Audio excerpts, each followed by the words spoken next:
We've got Simon Spurr and Chris Burns here, and I'm going to do a scan in real time. I did one this morning.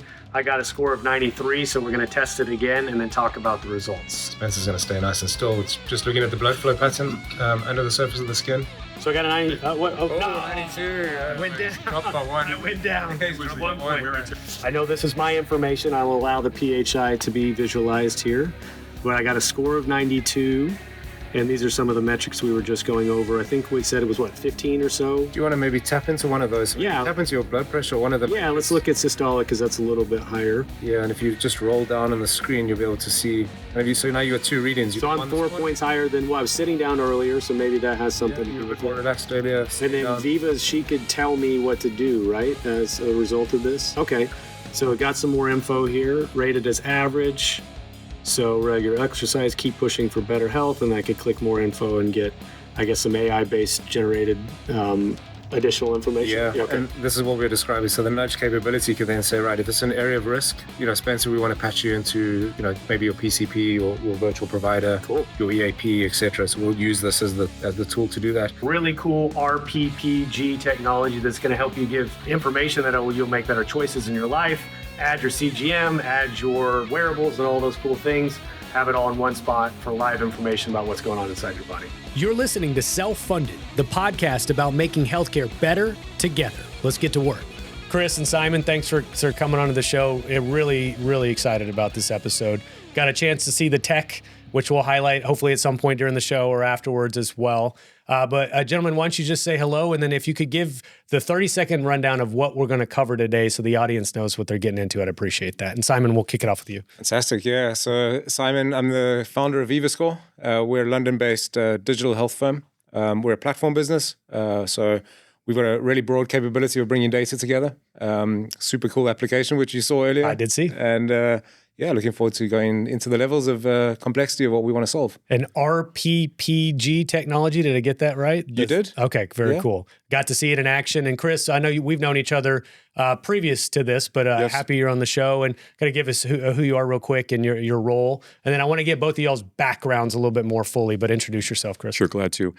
Chris Burns, I live 2 miles away, so I have the shortest commute of all your guests, I think, in history, probably. Actually, I got you. Really? I got an insurance broker, Heather Bowers, is right down the street. She walked over She beat me. Yeah, okay. but you're very close. You're a close second. I'm an advisor to VivaScore and working very closely with Simon for the last 5 months. We've got a great relationship. We're working both in the United States and globally, and we've got big plans for the U.S. market. Yeah, and I definitely want to talk about the global application here as we get into it, because I am so hyper-focused myopically on the U.S.-based healthcare system, and obviously we're one of, 200-plus countries in the world, and the fact that this has a global application and started outside the United States and coming to, I think it would be very interesting to the audience to understand the difference between the two. But Simon, Sure. Can we take a couple minutes to get to know you from South Africa, correct? Yeah. But currently based in the U.K.? Based in London now. So born in South Africa. I've been in health insurance and employee benefits for most of my corporate life. So I spent 20 years in health insurance and then broking. So sat on both sides of the spectrum of the carrier, looking at risk and product design, right through to employee benefit design for big corporates. So I spent quite a bit of my time in the US market with Aon. Okay. So reported from South Africa into London up into Chicago. So familiar with the landscape across those three territories. But I set out just on 9 years ago to found this business. Okay. Really on the premise that data is available, but really fragmented. Yeah. So particularly consumer health record data. There's a ton of it around, but it's all, disparate, sits in different silos. And we set out to build a platform that can integrate it in a meaningful way. Yeah, and so, I mean, this would be a loaded question, but if you could give me maybe 1 or 2 bullet points of the difference of health insurance in perhaps a South Africa versus a UK. Most of my audience understands the complexity and the broken nature of our US-based healthcare system. But why don't you tell the setup, if you don't mind, in each one of those 2 countries? Yes, and not dissimilar. I think in terms of you've got a majority of a population rely on the public health system in both. Okay. So you've got probably an 80 to 90% of the population rely on public system. The South African system is struggling, reliant on government funding. Okay. It's got national reach, but facilities are probably not at the place where they would need to be. And then there's a private market which is emerging. Okay. So health insurance is growing in both the South African market and the UK market. But the same challenges exist, right? So you've got a really inflexible structure around cover, expensive because it's growing year on year. Inflation, is increasing significantly, and renewals are really significant. Well, what's driving some of the growth of the privatized market, right? Why does that come into the fold if you do have a public health system? Yeah, great questions. I think it's challenging in terms of access to facility and service. Okay. So private really becomes a standard to support those who don't have access to service but can afford to step up into private. Okay, so kind of a hybrid model that allows, if you're paying perhaps an additional premium, better access or quicker access perhaps? Yeah. Okay. Yeah. So I think, you don't have to look too far. Chris, you obviously have global background as well, but is what he's saying kind of dovetailing with your experience in global benefits? Absolutely. A couple of stats would be, I think, helpful. Our cost of healthcare is about 18% of our GDP in the United States. The average of the other 200 or 199 countries is about 10% of their GDP. Okay. So we're X cost in the U.S., and the next country is about half our cost. Then they descend from there. So we're very much more expensive. However, the inflation rate outside the United States is actually higher. In Asia and healthcare systems, it's 10 to 15% inflation every year. Okay. Parts of the Middle East, the same thing. In Europe, it might be 8 to 10%. So healthcare inflation is actually higher outside the U.S. than it is in the U.S. So a bit of a catch-up taking place, but there's a big distance to cover. What I'm hearing is it's a universal problem, though. It is a universal problem. Our challenges, perhaps, of our current system are a little bit unique to us, but the underlying cost of care and inflation is perhaps a global problem. Yes. Okay. Societies are aging. Chronic disease is very much becoming more plentiful, if I could say that, in European populations, parts of Latin America, definitely in Asia. China, 1.3 billion people. In the end of the century, there'll be about 700 million. Okay. That's how bad it is. So very much aging societies, which comes with chronic condition. It costs these universal healthcare systems. It's really a three-pillar situation outside the U.S. You have the public, which is universal care. Then you have those systems that are not functioning very well, and a lot of governments can't balance their budget, so they're pushing out the liabilities of healthcare cost to the second pillar, which is the employer, which is either mandatory in a country or it's voluntary by the employer. Okay. And then third is the excess that the employee has to pay themselves. So that three-pillar system is very, very common. Yeah, and so, Chris, I want to give you a chance for your bio real quick, and you're currently an advisor for VivaScore, which is the connection point here. Yes. But you and I have known each other in a past life, and you've had an incredible amount of experience in healthcare, both in the U.S. and outside the U.S. So why don't you let folks know your background before we get fully started? Sure, I'd be happy to. It's been over 40 years, so I'll just give you the highlights. Otherwise, it gets pretty dangerous. No, I want bullet point by bullet point of every step. Okay, No, so give me about a half an hour. So over 40 years in healthcare and employee benefits, both U.S. and global. Just the highlights, I spent 7 years at Mercer as a principal in New York City and Princeton, working with Fortune 500 companies, and then working, selling the sister companies of Mercer, so Marsh and Mercer Delta, companies like that. Really enjoyed myself a great deal in that firm, and being in New York City was an epicenter in many, many ways of the United States. After that, got a chance to go to Willis. They gave me a purview, so to speak, of running multinational globally. It was a dormant area. I had to build it up. After 2 years, the chairman of Willis said, I want you to be in charge of benefits in the U.S. and globally, which is about 75 countries. It was a credible opportunity for me, an amazing challenge. Matter of fact, the same week I got the job, the financial crisis took place. So this is going back to 2008 when I got the job, dating myself now, which made it difficult for Willis and other companies who are basically getting commissions because unemployment went to 10% in the United States, 21% in Spain. From there, I got an opportunity to go out to California. My wife and I as empty nesters, and be the managing director of Sequoia Consulting Group, a young but very promising broker that was working with Uber, Airbnb, Palantir, all the famous tech firms at a very young age. So I made a lot of changes there for the positive. Great team. They've done great things. They're now a major firm. Very familiar. Nationwide as well as globally. They've done a great job there. After that, basically formed my own firm called CRB Consulting Group. I advise brokers. I advise digital health firms in the U.S. and globally, hence VivaScore. And early in my career, about 4 years out of college, I'm from Boston, went to school in Boston. I was in a Lebanese restaurant in Newton, Massachusetts. I'll be quick about this. Eating hummus and falafel. There's a reason I'm mentioning this. Met a guy next to me who was a generation older than me, but in my neighborhood, from my neighborhood. He said, "What do you do, Chris?" I mentioned I worked in group insurance for MetLife in Boston. And he said, "My brother does the same thing for Cigna globally. You should meet him." Gave me a call 2 weeks later, went to the same Lebanese restaurant, met his brother. He offered me a job to go to Athens to run Cigna in Greece, Middle East, and Africa, series of owned companies, joint ventures, general agencies. It was amazing. Lived there for 5 years, met my wife from Lebanon, who had to leave Beirut because of the war, and we got married in Greece. So in a Lebanese restaurant in Boston, married a Lebanese woman in Greece. Go figure how life does. It's funny how life works like that. Twists and turns, but changed my life completely. I learned to love international. We were there 5 years, went well. They sent me to Brazil, which is their biggest operation in the world. Cigna was in 80 countries at that time.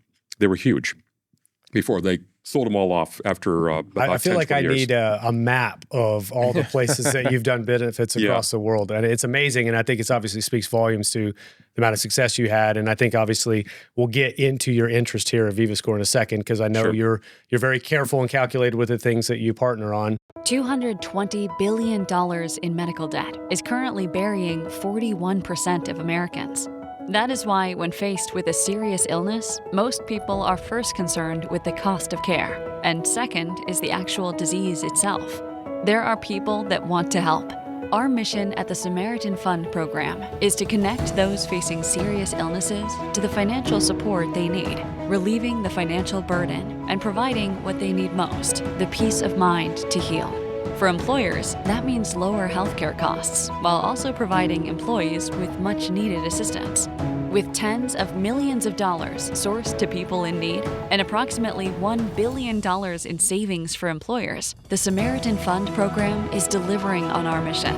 But we're just getting started. SamaritanFundProgram.com. Learn more and reach out today.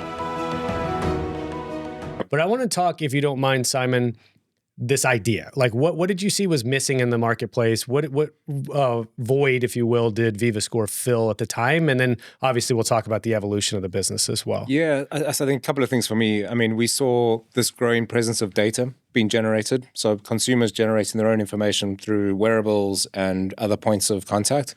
The growing need to be able to look at this from an employer, organizational, or carrier perspective.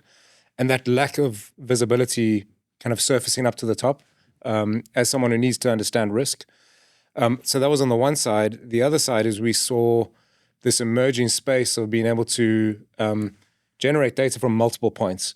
So emergence of point technology started to grow with the digital evolution. And we saw a lot of new app presence coming into the market, which is great on the one hand, but really challenging if you're trying to solve the broader data picture. Yeah. So we saw the opportunity really to not be a point solution to start with. So we birthed the platform model, and then we evolved into our own point solution. Well, so why don't we define, because you've used that term a couple of times over coffee. Platform model is obviously a much more robust kind of chassis to build on. But what makes something a platform versus a point solution? I want to make sure we define that. Yeah, it's a great question. I mean, for us, raise this just a little bit? Sure. Sorry, your knee was in it, and it was. Oh, sorry about that. No, you're good. You're good. Are we good other than that? Yeah, we're good. Okay, so we'll pick it up you're answering the question right now. So what the difference between platform and a point solution? Yeah, so really simplistically, we define the platform as the intelligence to be able to integrate the data. So that's what sits, under the surface, almost the iceberg analogy. That's the 90% that no one can see. That's where the dull and boring integration work happens. And we've built a really inherent capability to be able to interface data from multiple places. So we can tap into electronic health records, pathologies, clinical systems, employer data, carrier data, and consume that into one place. And then structure and standardize and consolidate that at an individual and organizational level. So that means, the ability to work with data through APIs becomes our, let's say, the entrenched place to be able to grow from there. Sure. And then structure that into what we now define as a point solution would be really what sits on top is the engagement. So that, the 10% back to the iceberg. Yeah, but that point, go ahead. Sorry, Chris. I'm sorry. Yeah, That's please, important please. because it has multiple use cases versus one use case. And as employers over the last 10 years have gotten more and more digital health firms to help them with their employee population, they've had to probably figure out which point solutions they use, which ones they don't use anymore. And I think they prefer a platform versus a point solution typically, and have that array more platforms versus less point solutions to a general I've seen this extent. evolution in the 15 or so years I've been in the space. You had this unbundling of healthcare, right? Where self-insured employers were unbundling the components to try to tailor it to exactly their needs. But then you had a lot of fragmentation as a result of that, because then it's like, oh, I need a solution for this. I need a solution for this. And they just started bolting on a lot of stuff without really a real idea of whether or not they were going to be used and there was actual tangible ROI. So now I think the pendulum swinging backwards is like fewer point solutions or partnering with platforms that do a bunch of things in one spot. I think we're at that point in time in 2025. So the platform concept makes sense to me as the employers are starting to scrutinize where these dollars are going and if those tools are actually doing anything for their business. Exactly. Number one, engaging is probably the top one or two or three things that employers are looking for. What is the engagement? And that's one of the reasons they're reducing the number of companies they're working with. They want that larger or better engagement. Yeah, absolutely. Yeah. Well, and so the tech side, though, I mean, and you showed me the tech, at least the front-facing, consumer-facing tech, and I do want to spend some time on that. But did this business start with more of a focus on life insurance? Do I understand that correctly? Yeah, 100%. So Okay. our origins were based in life insurance. So in fact, we started building the platform, as I said, kind of 9 years ago. We spent a lot of time building the capability, so that an inherent capability was really well structured. We launched the first version, so the V1 of the platform, around 2020, and that really took off during COVID because we had this ability to be able to now collect data at a multiple pronged level at an individual that would support underwriting. Okay. So we really tapped into the life insurance carrier market actively. COVID happened almost coincidentally, good timing for us, but we had this very broad and deep data set of electronic clinical records historically on end users. Brokers were hamstrung during COVID to go and actually visit their customers. And we built the capability then for carriers to be able to assess and underwrite people using the data. What kind of data would they use for their underwriting? Yeah, so everything from ICD-10, 11 codes, right through to diagnoses, pathology records. So that we could pick up thousands of different data points from all the different integrations that we created through the platform. And we were tapping into 10 years worth of history. So you could kind of take a snapshot if you wanted in our backend platform. Or you could dial into areas of risk. And that helps with precision underwriting, I presume, right? Yeah, So in my world in stop-loss insurance, we have tools like a Verikai, we have tools like Gradient, we have our own internal version at Pareto. But the whole goal is, can we identify blind spots, right? If you have a limited data set and with which to underwrite, can AI round out your understanding of the risk profile of a group so you're more precise in the way that you take on that risk? Yep. And I'm sure that applies to whether it's life insurance or any other form of insurance. The more accurately you can predict future risks, the more profitable, but also the more precise you can be on price as well. Yeah, exactly. So, I mean, our evolution was really at new business underwriting stage, but then that evolved into, you can imagine, claims underwriting. So looking at potential non-disclosures, what's happened to the risk portfolio over time. So we, gave the ability to our customers to, load their policy book into the platform and then reanalyze at a snapshot point in time. And then we started scoring based on how it was underwritten at the point of inception. So we were then looking at a way to be able to, this gets into dynamic underwriting, is looking at risk when it was taken or originated and then what it's evolved to. So this shaping of new data led to a lot of the strategy around what we did from the front end. So we always had an intention to build out a consumer piece that can connect up real-time data coming directly from the end user, but then you're looking at it from both aspects of the historical record as well as the newly available information. And that's what we have now. So we've got the full capability when I talk end-to-end. Well, how did you guys get connected? Great question. So Chris knew or knows one of my colleagues. So our head of growth and partners had met Chris out of London. Yeah, exactly. Looking to do some consulting work together. And we met about 5-6 months ago now. It was back in March, April. Yeah. Yeah. And I love to get involved in, both U.S. and global. Love what they were doing. Love the differentiation, which we can talk about. Yeah, I was going to ask you, what ultimately intrigued you about this business model?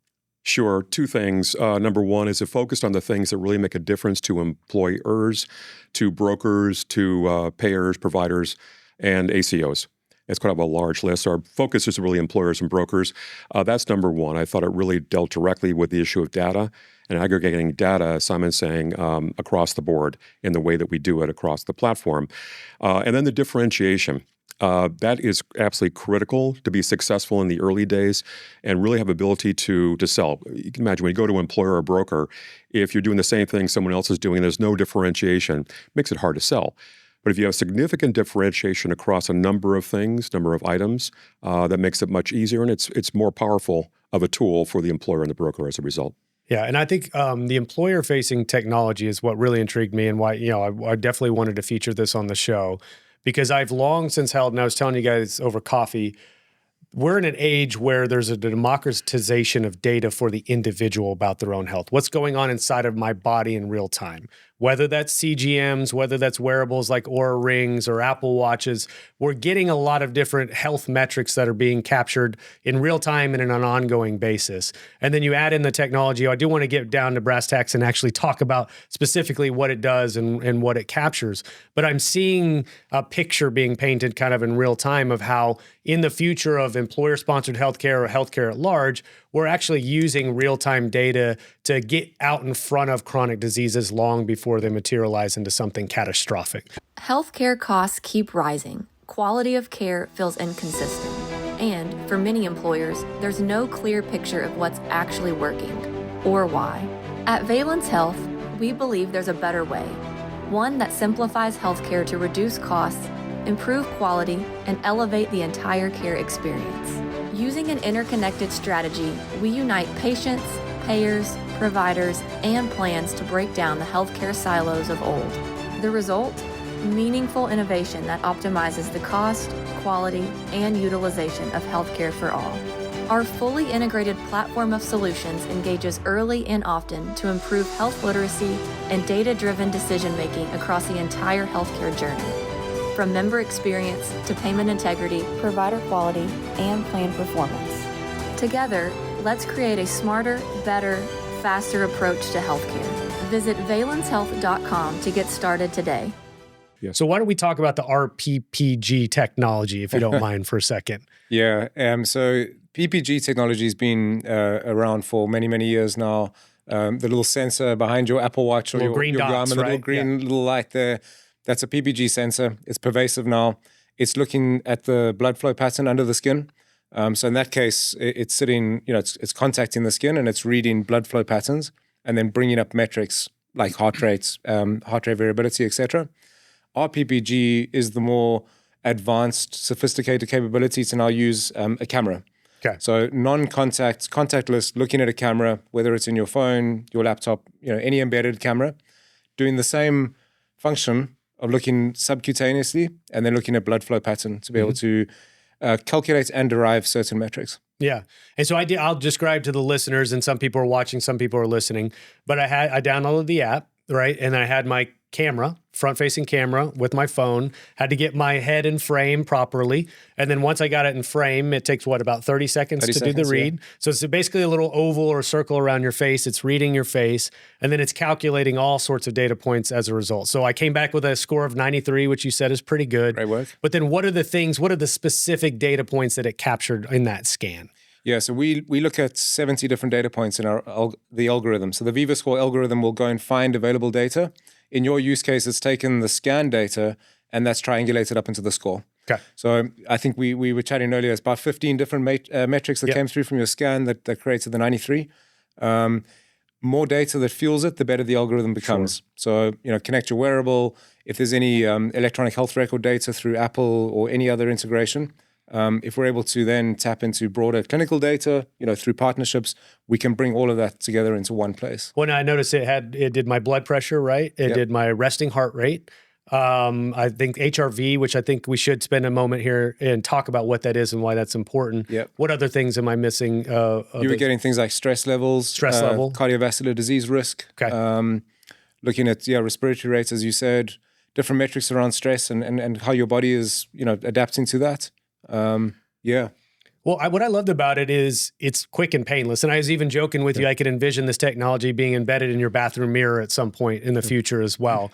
Because I didn't have to do anything other than sit still and get my face in frame properly. And then all the technology went to work. And I presume this is incredibly accurate data. If you get your lighting right and you stay still, this is very, very accurate information that's being provided, correct? Yeah, so we've run validation studies with big partners, global reinsurers like Hannover Re, RGA. We see about up to 10% variance on metrics. As you've said, quite correctly, some of the variables need to be in place. So lighting, movements, connectivity are important. But what we're finding is that it's improving constantly. So, that digitization, that evolution of maturation of the technology is just improving significantly. Yeah. We use that as a highly engaging way to allow the user to self-test. Really inclusive, do it at any point in time, can do it anywhere. Yeah, you don't have to go to a doctor or anything like that. Exactly. Yeah. And we use that as part of the engagement process, but importantly, we use that as data coming into the algorithm. And then if we're able to unlock other data points, as I said, that really starts to supercharge your score. Well, Chris, you said you've used it, right? You used it, but it's improved the way that you eat. You've improved your score. I'd like to talk about the actions you took as a result of the findings. I think what's happening, at least for me, is that it's on your phone, as you said. It's an app on your phone. It's easy to use. We're spending a lot of the day with our phone.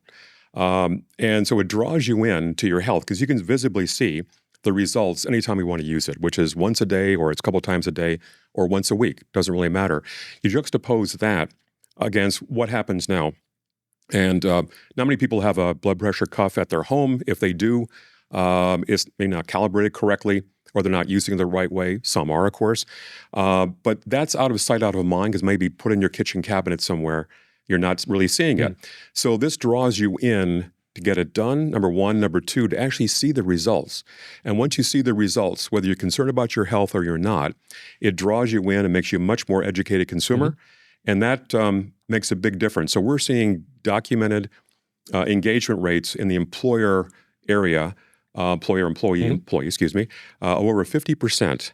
And in my experience working with digital health firms for the last 10 years, I've never seen that before. It's another thing that really attracted me to VivaScore and bring it to the U.S. market along with Simon.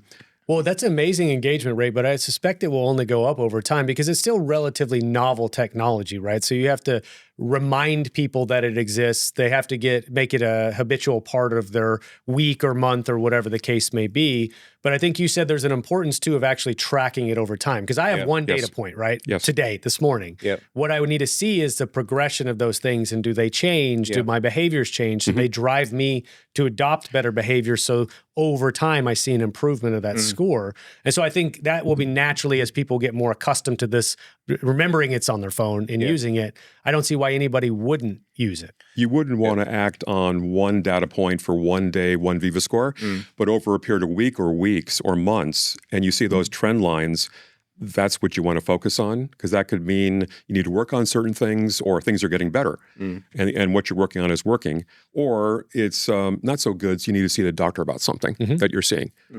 I think there's a couple of things I want to add. So I think importantly, it's not diagnostic. So we're using this as a tool to be able to give you an understanding of your health really quickly and easily.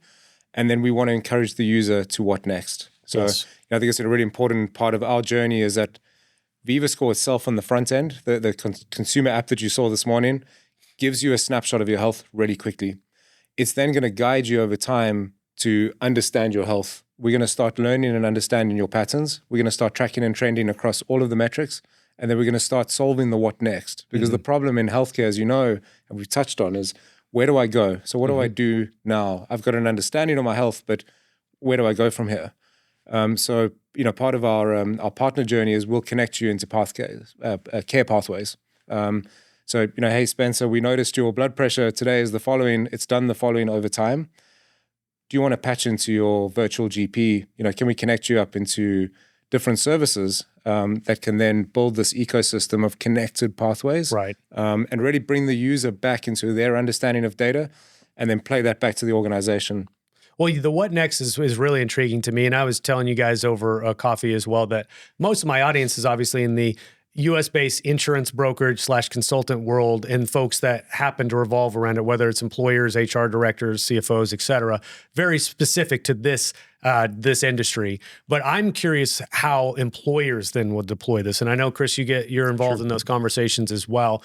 The novel tech is cool, right? It's the hook that draws people in, but it's really the action that's taken as a follow-up that I'm most intrigued by. So how are you envisioning employers adopt this and deploy this across their employee population? That's what I really want to emphasize. Yeah, so I can give you some working examples. We have employers using the technology already. So importantly, we're rolling up data into BI dashboarding. So we'll take cohort level data at an individual with consent, and we'll roll that up to an organizational level. Employers are using this to look at trends in their people. So through the BI dashboarding, it's real time. They get access to the dashboarding as a de facto from the platform. They can see everything across the cohorts of people, from where are they based, location-wise, what job role, a minimum of 5 employees. We were kind of chatting about this earlier. We can compartmentalize departmental, and then really get into the health data. So what's happening from stress levels? What's happening from activity patterns? Are people sleeping badly? Are they exercising? What do their blood pressures look like? So all of this data is coming up into this BI dashboard that really helps them look at various areas of risk. And absenteeism too, you mentioned that. Absenteeism, we can take in data from employers directly. So payroll data, absenteeism levels, claims data from insurers. We can see points in time of where claims have happened, and then blending that together through the VivaScore platform, surfacing that up in intelligent reporting, gives both the broker and the employer an ability to go, hey, maybe there's an area here of risk. Do we double down on interventions, because our blood pressure is trending the wrong way? Are our people becoming, more overweight? Are they exercising? All of these different data points then start making sense at an employer level. Well, especially if you're pulling in A1C information from a CGM as well, so you get the blood sugar patterns. If you have a population that's at risk, pre-diabetic or diabetic as well. If you're rolling in GLP-1s to add, what next part of that is the improvements in A1C over time and body mass index. Are you getting the results that you wanted? What I really like is the fact that you're getting this all in one spot, and you're providing the information back to employers. Exactly. So what to do next, right? Chris, go ahead. And people who are using it probably have chronic conditions, right? That would be the first ones that would want to use it, but also people who are pre-chronic, who are fine, might be 25, 30, 40 years old, want to get more healthy. They'll be part of that 50% plus engagement. And when we give the anonymized dashboard to the employer, which got a lot of information on it, they're going to see more, I think, from the pre-chronic employees than they can in many other ways. They have claims data, of course, but I think there's an advantage there because you can use preventive means for the pre-chronic because you notice certain things coming up that can be quite positive for an employer.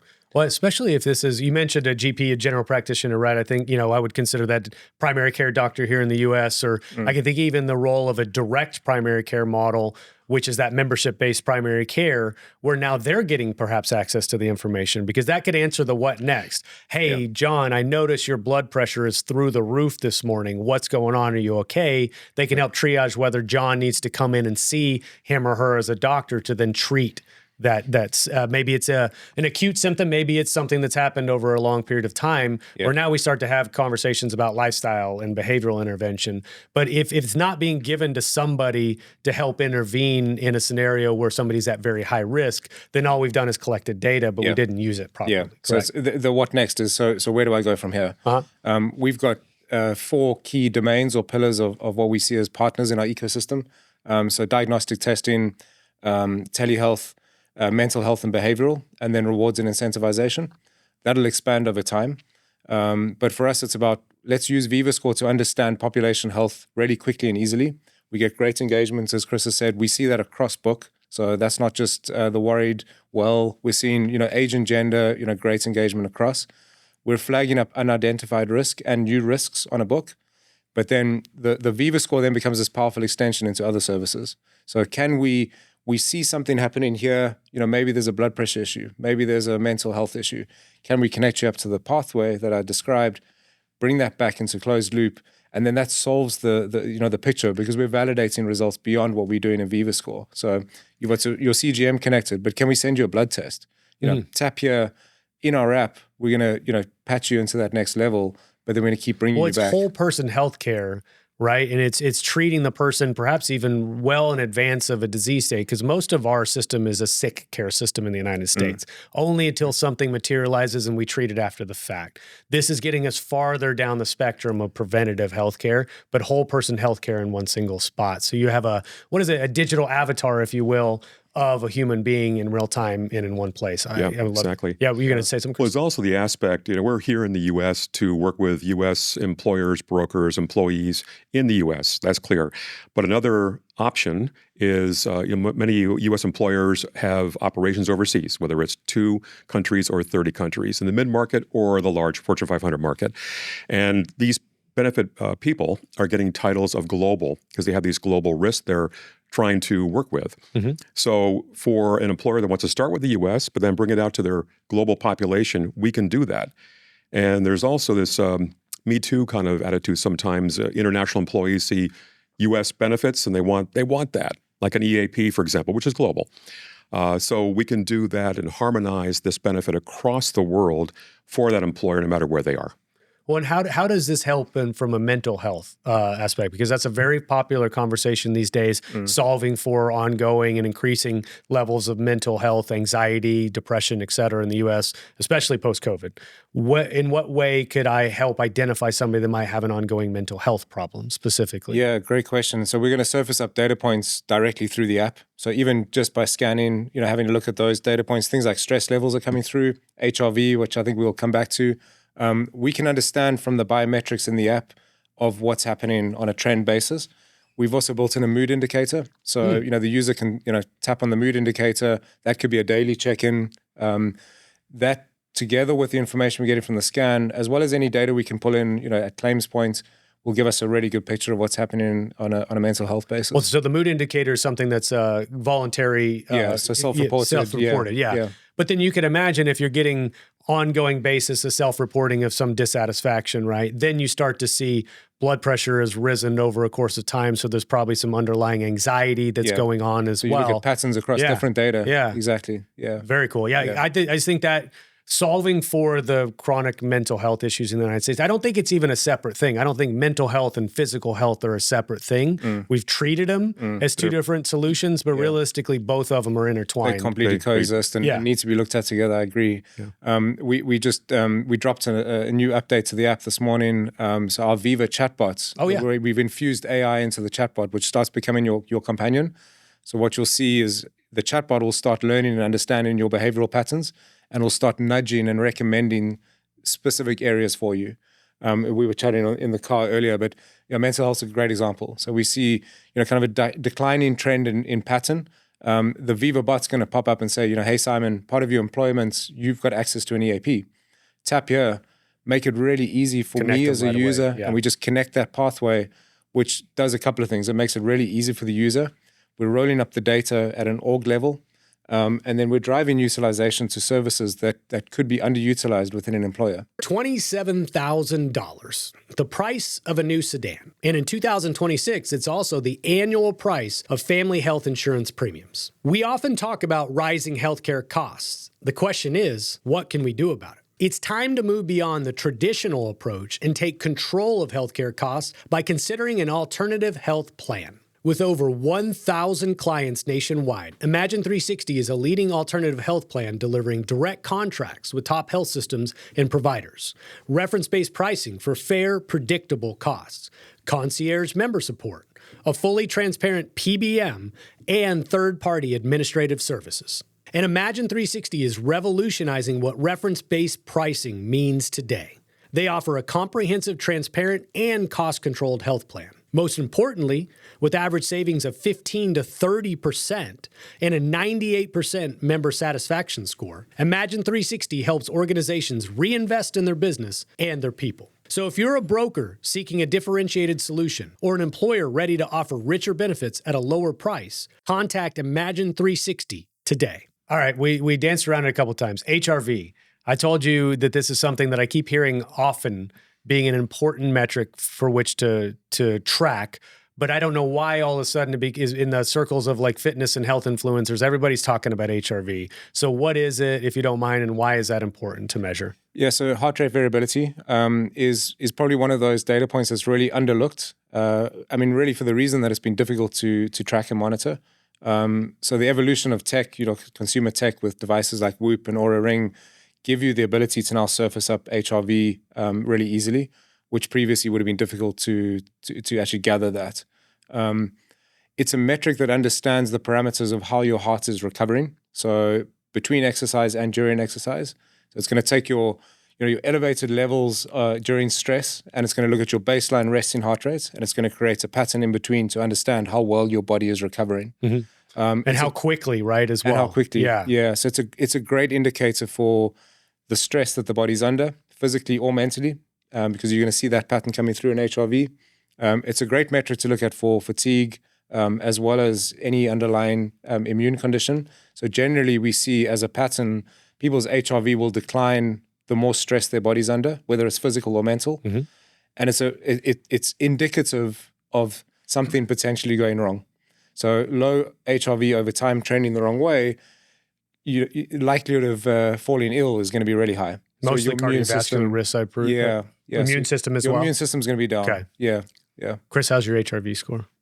It's okay. Mr. Avid Runner. Here. It's not as good as you. Okay. But it's okay. Yeah, it corresponds to the score, VivaScore that I get, and also the diastolic and systolic blood pressure to a certain extent, as well as heartbeat, that kind of thing. It's not bad. It's better some days than others. But well, in the interest of, I think, is thinking of an employer who might be intrigued right now that's listening, or a consultant's like, I want to roll this out to X employer. Help me overcome some of maybe their inherent initial skepticism, because I hear about a lot of cool new tech and sometimes it's underwhelming in actual application. We heard the 50% utilization rate, which is excellent, right? And I do suspect that will go up over time. What about kind of actual impact to claims or ROI? Maybe too nascent in the US to kind of have all that data yet, but what is the expectation in terms of actual claim savings that an employer might realize? Yeah, great question. So, I mean, maybe the first part, kind of before I go into the ROI, is that it's a really easy solution to deploy. So it's cloud native. We can drop this into an org. We can rebrand it. It can be white labeled. Oh, okay. The tech is all modular. So everything across our platform is available via API, SDK plugin. So you can use our front end. We see it as the window. It's the portal into the data. Yeah. And it's super engaging. But it's, as I said, it's the tip of the iceberg. The whole platform can be integrated into employer systems and rolled out really quickly and easily. Does it have to be on renewal, or can it be at any point throughout the year? It can be at any point. Okay. I mean, we see models with some of the brokers and employers we work with where they like to roll this out for a period of time, 3-6 months pre-renewal. Let's get a deeper understanding of what's happening in our employee health. That informs decisions around renewal of benefits. So that's one use case. We typically see when that's been rolled out, we do see the evolution of going forward because employers and brokers have seen so much value in the ongoing data. I think we've done some really interesting work recently with some big carriers around looking at a couple of things. So where we've seen trends in data that could potentially look towards risk and potential claims, but also understanding claims patterns over time has been able to inform where we see, let's think about your risk population in a slightly different way. Do you have the right benefits in place? Are people utilizing those benefits? Are you getting the data that you need? Likelihood is no, because again, it'll be disconnected. So bringing this into one place helps see this across a broader spectrum, and so much data in a really concise. Well, and I was saying, there's a race to be the front door for healthcare in the U.S. So we have to train the U.S. consumer to be better consumers of healthcare. And the way that you do that, I think, is you give them information that's useful, but you make it incredibly easy with low friction to get to whatever treatment they need immediately. And then you help them navigate through there. And if you have disparate systems not talking to each other that are collecting different data points, and you don't put it all in one spot, that's harder and harder to do. So on the subject of ROI, it can sometimes be difficult to calculate, because how do you know that you prevented a catastrophic event 8 years from now that somebody was trending towards a heart attack? You don't necessarily know that, but you can start to see shifts, if you will, or directional improvement in data that you suspect with a very high likelihood you have improved outcomes over time. Yeah. But it's difficult to say, well, Tom was going to have a heart attack 7 years from now. Tom didn't have his heart attack. Boom, we saved that money. You don't definitively know that. Yeah, I completely agree, and I'd love to hear Chris's thoughts on this. But I mean, we've seen clear use cases in the data of events of unknown risk. So we've got anecdotal and real world evidence of people using VivaScore of surfacing up risk that was completely unknown. So we ran a recent data report for one of our big carriers in the UK, and just to kind of throw out some of the stats. So 61% of the population are overweight. In the UK? In the UK. Okay. Blood pressure, elevated blood pressure of more than 30%. Okay. Unknown risk of blood pressure, so i.e. hypertensives who had no idea, of 10%. So that's 10% of your population of a large cohort who had absolutely no idea what their blood pressure was. So was that because they hadn't had it checked recently? Very likely. People don't analyze their blood pressure because it's an unknown risk. It's a silent killer for the reason. You don't know what your blood pressure level is. So surfacing that up early gives the insurer, the carrier, and any risk manager the ability to be able to Real intervene. world use case. I mean, one of my son's friends' parents were supposed to come to the birthday party this weekend, and unfortunately had a stroke. And this gentleman was in his 40s, and I'm not going to. I hope he's doing okay. But you're talking about silent killers potentially, right? Yes. So you don't know what you don't know, and so you're walking around with as a ticking time bomb. Not to use a very uncouth term, but that's the reality, especially us as men, I think, too. We're all guilty of that to some degree. Yeah. So how do we get that person at least have the curiosity to know what's going on inside of their body and make very small changes to their life that could have a profound effect over time? Yeah. Well, this is the key to the engagement. It would make it very, very easy. And you saw it during coffee. It's really easy. It's not like going and buying a blood pressure cuff or going to see the doctor, which most of us will do, once every quarter, once every 6 months or a year. This can be done daily. So when you do it daily, you're involved in your health, as we said before, in a much bigger way than you were before. And so as a result, you can capture things that maybe you didn't know existed. So that's a very helpful Well, not to mention aspect of that this. blood pressure cuff is probably in a drawer, like you said, somewhere, some junk drawer. You forgot where you put it, and so you don't use it, right? It's just out of sight, out of mind. It's not calibrated. It's not The calibrated. batteries are run dead, so you don't use it. Yeah. Well, so then I want to talk about the dovetailing of other wearable information into this platform, right? So like there are some things that this rPPG technology can't capture. So whether that's blood works to get cholesterol information, sleep information from an Oura ring, the blood sugar information, like we said, is a CGM, to really round out what you look like inside your body, you're probably going to benefit from adding those things to the fold, correct? Yeah. Okay. Yeah. And so then you put that all in one spot? All in one spot. Okay. So again, I mean, Chris made the point, but really simple process to connect up your wearable. So we've got all the mainstream commercial wearable devices available to connect into, single connection, give my consent, and then the data flows. So we're able to capture that, that's wearables, activity data, right into your CGMs, looking at A1Cs, blood glucose levels, and then really going into the pathways of how do we then bring back diagnostic testing? How do we bring back real-world collected, validated information into that one place? And then I think you have to incentivize folks to some degree, right? If you really want to drive mass adoption, whether that's lowering contributions, whether that's gift cards, I don't know, right? You can get kind of creative here. But if you believe in the utility of having this information readily available, you've got to get everybody or as many people as possible using it. So do you have to address concerns over data security and HIPAA compliance and things like that? I mean, how do you solve for that? Yeah, absolutely. So, I mean, we're a global business, as we've said. We comply with in-country regulatory and governance, and support HIPAA, GDPR. Wherever we're existing as a technology platform, we will comply with local regulation. We're a Microsoft partner, so everything we do is cloud native, secure across every parameter, and consent driven. So consent must be given by the end user to be able to access and share their data. Okay. And that can stop and start at any point. So as a user of the system, I can revoke my data, I can delete it at any point in time, but I'm giving my implicit consent to be able to share and access my data. Okay. Well, it's good to know. Pareto Health is the largest benefits captive in the United States. With nearly 3,000 captive members, $1.3 billion of stop-loss premium in force, and almost 1 million covered lives, no other benefits captive comes close to Pareto Health's scale. But it's not just about the numbers. Pareto Health is a mission-driven organization, and that mission has two distinct parts. Number one, to make self-insurance simple and more accessible for small to mid-sized employers. And number two, to arm them with the most powerful cost management tools on the market.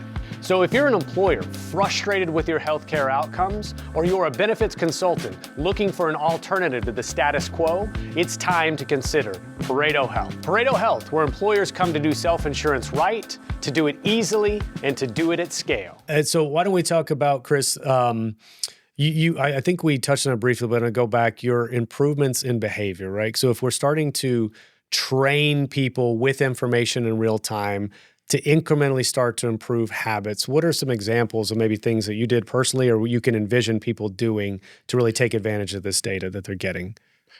Well, for example, I probably included in this, if blood pressure is a little high, for example, you want to get it down to what is normal for your age, for example.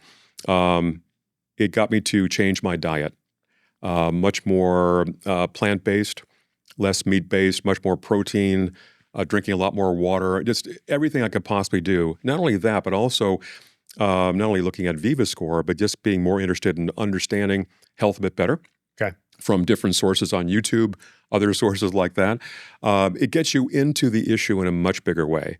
I'm getting a little bit older, so it's very important for me to do this, to feel really good, both physically and mentally. So there's that aspect too. But I can't say enough about the ability to visualize, to actually see what's happening as much as you want, on a daily basis, several times a day, per week, whatever.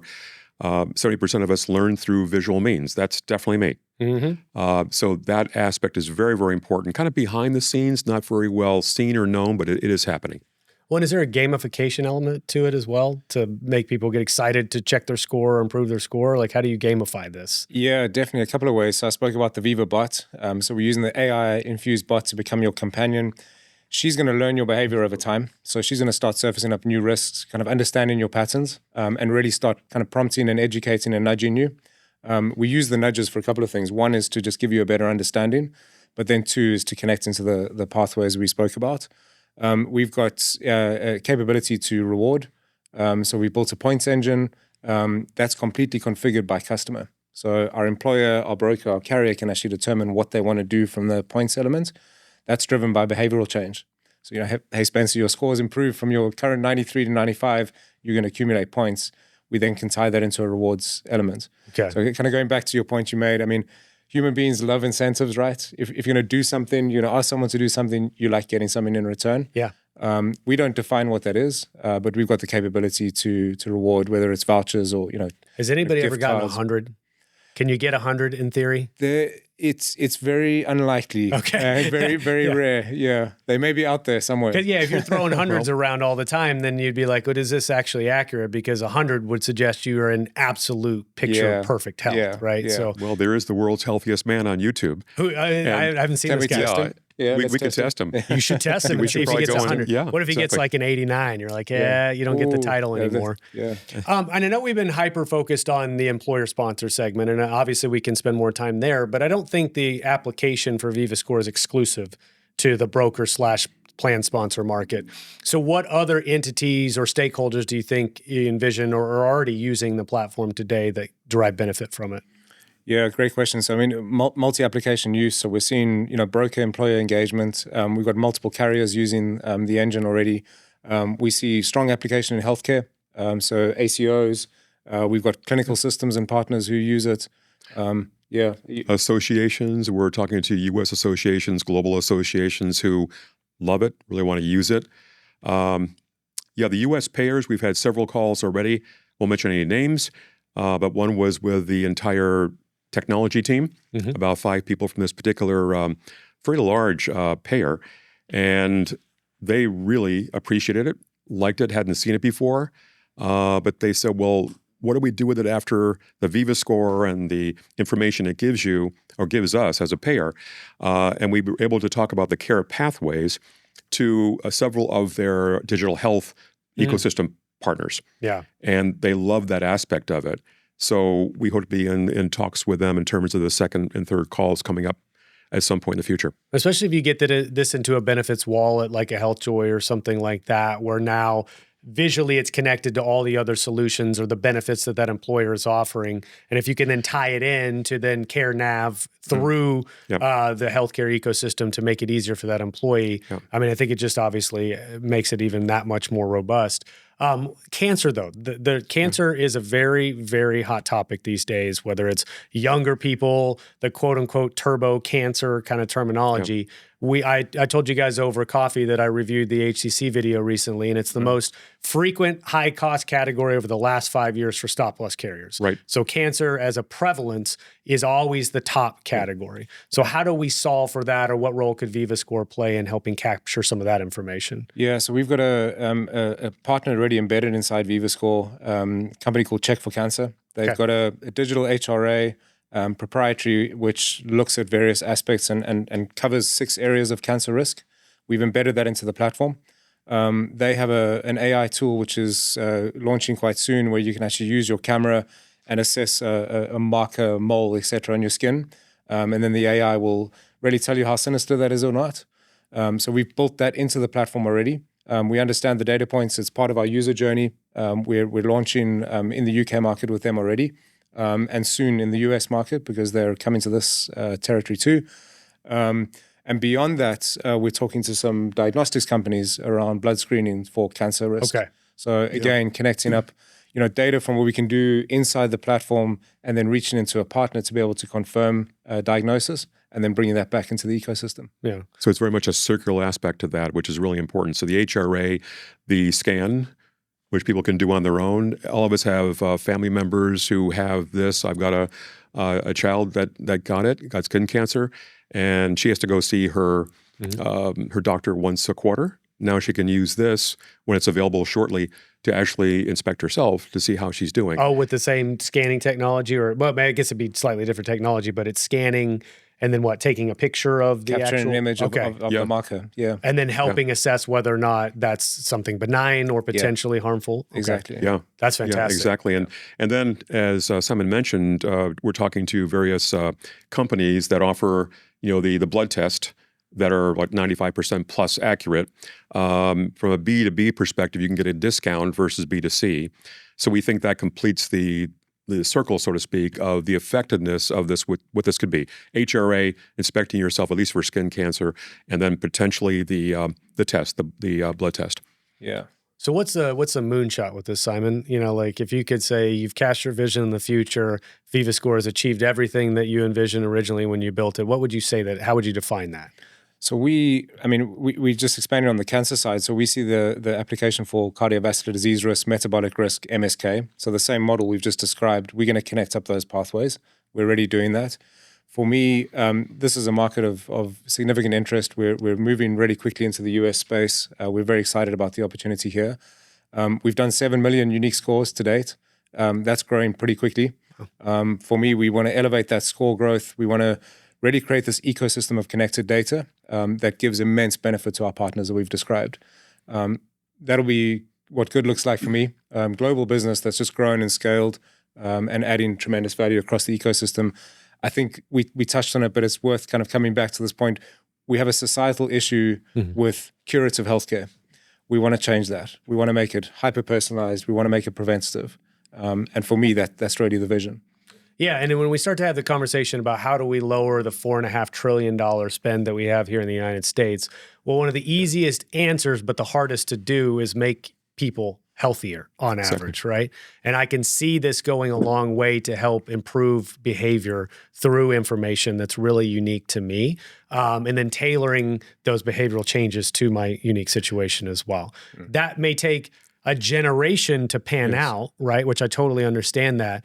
But that is, to me, the biggest lever that can be pulled if we can have tools at our disposal to make it simple to do. And to go from the sickness model that we truly have that, to a preventive model. that helps us get along that ultimate goal. That's so important. Yeah. You look globally, certain societies have that, certain don't.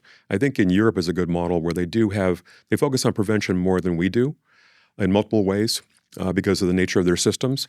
We need to get there. That's going to make a huge difference in our cost and what's happening with our cost long term.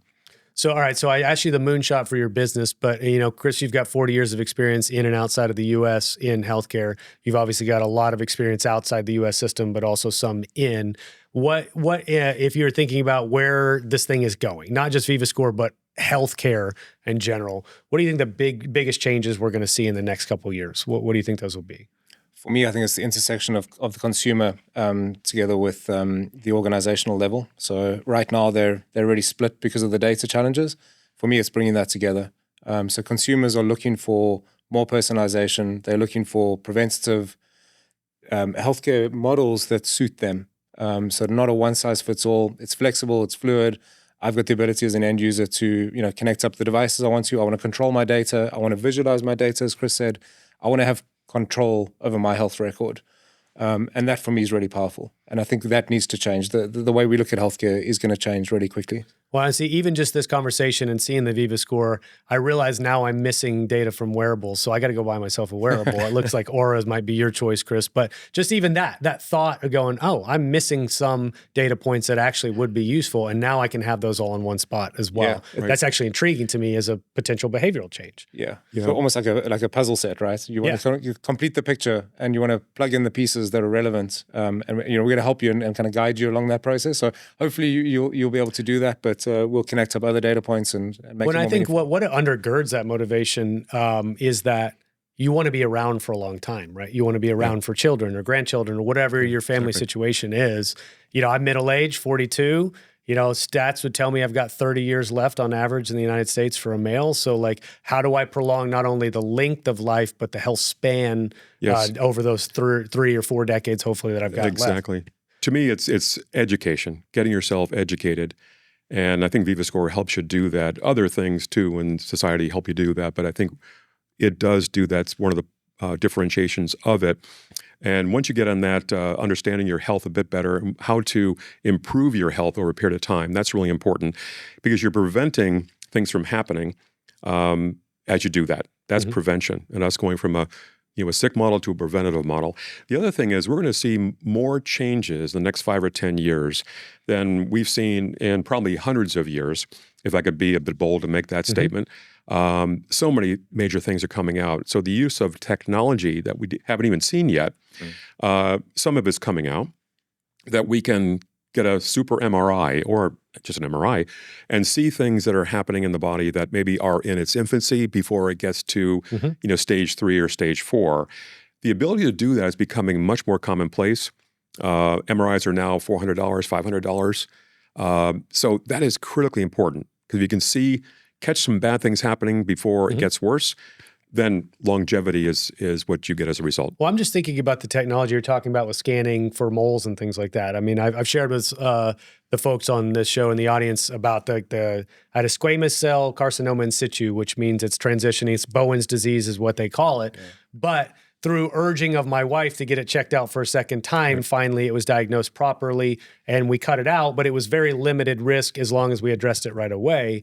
If I had the ability with my phone to scan and then maybe send that to a doctor or have it reviewed, maybe we'd have caught it even earlier, right? And so it would have been even smaller to excise. Yeah. And then the next step would be, does it metastasize in some way and then get into the bloodstream? And that's obviously much worse. Yeah. And so just thinking, how often do we miss that? Yeah. I think the stat is 30% of cancers are misstaged or misdiagnosed. And most of the time that means they're probably diagnosed as earlier when they actually have progressed even further. Already too advanced. It's already too late, right? So if we could do that 1 or 10 or 100 times a year, how much more improvement in human quality of life would we have as a result of that? Yep. Yeah. I mean, I completely agree. And I think, we see this through society again. People are busy. Spencer, you're a busy guy. Yeah. To go get to your PCP, to go get screened, to get diagnosed, to get tested, this requires time and effort, and people put it off. We're busy, we're working, we're doing things. No, it's fine. It's just a little mark. I'll be okay. Where the technology can just be, hang on, let me take 10 seconds and look at this. So really catching it a lot earlier. again, that preventative side just becomes so much more powerful. Well, this is always the last question. I find it to be the hardest question, which is asking for closing thoughts, right? But if you guys want to summarize either what we've covered today or perhaps a call to action for the folks that stick around. We have about a third of the audience that listens all the way through. So for that third of the listener base that's still here with us, what do you want to say to them as we close? So I think for me, really the breadth of data. So, this is a platform model. So we're not just a point solution. We've got a really intrinsic capability to work with organizations across different aspects of care. Really excited about the US market, certainly looking for partners to be able to connect up the pathways. And really looking forward to kind of growing the ambition and solving what we're trying to solve. I think that's the important piece for me is hyper-personalized, make it meaningful for the end user. Perfect. What about you, Chris? Well, thanks for the opportunity. It's been great. Oh, my pleasure. Really fantastic being here. We're looking forward to talking with more brokers, more employers, both Fortune 5,000, I'll call them, the mid-market, as well as Fortune 500. We think, again, this is a highly differentiated platform. We're excited to talk to them about this, see if it fits into what they're looking for. The other thing I'll say is that what I love about Simon and his team that I'm now part of is they never sit still. This is not something that we're selling today and that's what you get, vanilla ice cream for the next 6 months or a year. It's something always looking for what's better, how do we improve this, how do we make it more useful to our end employee users. I love that attitude. So I think we got a lot of good things in front of us. We have to go out there and have some good discussions and make it happen. Yeah. Well, I wish you guys luck. And you did say it could be white labeled, right? Yes. Okay. Yes, I like that a lot. So, gentlemen, maybe we'll do this in a year or two and catch up when you now have 7 million US-based users to accompany the 7 million unique scores you've got across the globe. But I'm really, really intrigued by the technology. Thanks for letting me use it. I'll probably have Nathaniel here in a second capture me doing a scan just so we have some video of it. But it's been a pleasure, and I really appreciate you guys joining me today. Thanks Great for being the here. time. Thanks. It's My pleasure.